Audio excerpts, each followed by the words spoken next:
শ্রীলঙ্কাকে পরপর 2 ম্যাচে হারিয়ে টি-20 সিরিজ জিতেছে ভারত। দ্বিতীয় ম্যাচে জয়ের কৃতিত্ব বৃষ্টিকে দিয়েছেন ভারতের অধিনায়ক সূর্যকুমার যাদব।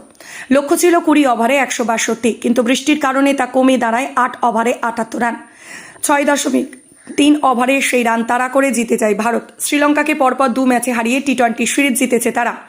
দ্বিতীয় ম্যাচে জয়ের কৃতিত্ব বৃষ্টিকে দিয়েছেন ভারতের অধিনায়ক সূর্যকুমার যাদব।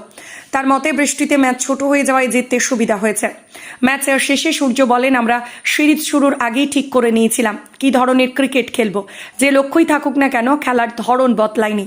তবে এই উইকেটে 162 রান তাড়া করা সহজ হতো না। আকাশে মেঘ ছিল, ফলে বোলারেরা একটু সুবিধা পাচ্ছিল, কিন্তু লক্ষ্য কমে যাওয়ায় আমাদের সুবিধা হয়েছে। বৃষ্টি আমাদের সাহায্য করেছে। খেলা জিততে একটু ভাগ্যের সাহায্যের প্রয়োজন, সেটা আমরা পেয়েছি। দ্বিতীয় ম্যাচে সেরা হয়েছেন রবি বিষ্ণয়। 4 ওভারে 26 রান দিয়ে 3 উইকেট নেন তিনি। প্রথম দিকে শ্রীলঙ্কা ভালো খেলছিল, ডেথ ওভারে খেই হারায় তারা। ডেথ ওভারে বল করেন বিষ্ণয়, উইকেট নেন তিনি। তার উপর ভরসা রাখার জন্য অধিনায়ককে ধন্যবাদ দিয়েছেন ভারতের ডানহাতি স্পিনার।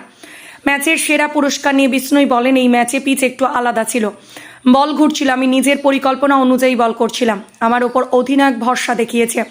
শ্রীলঙ্কা রান আটকাতে শেষ দিকে উইকেট তুলতে হতো, সেটা আমি করতে পেরেছি। আমি বরাবরই দায়িত্ব নিতে ভালোবাসি। সূর্য ভাই যে আমার ওপর ভরসা করেছে তার জন্য ওকে ধন্যবাদ।